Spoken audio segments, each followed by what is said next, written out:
Hi guys, I hope everybody's well.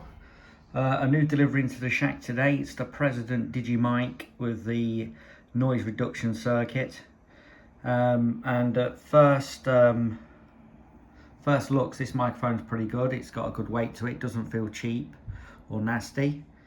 The on-air test will be next.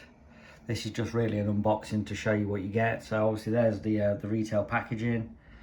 And the microphone itself is it's got some brilliant weight behind it. It feels a little bit like an static teardrop in the hand, that kind of, just a tiny bit smaller, but that kind of weight.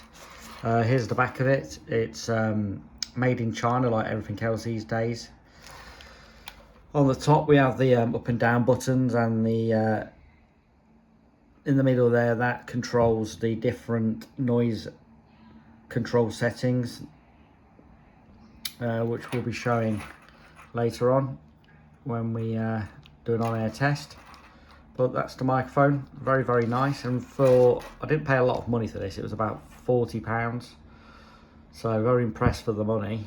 So that's the microphone. It's got a nice long springy lead with it, and it's very good quality for the price.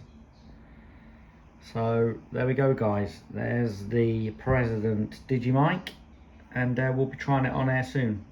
Bye for now.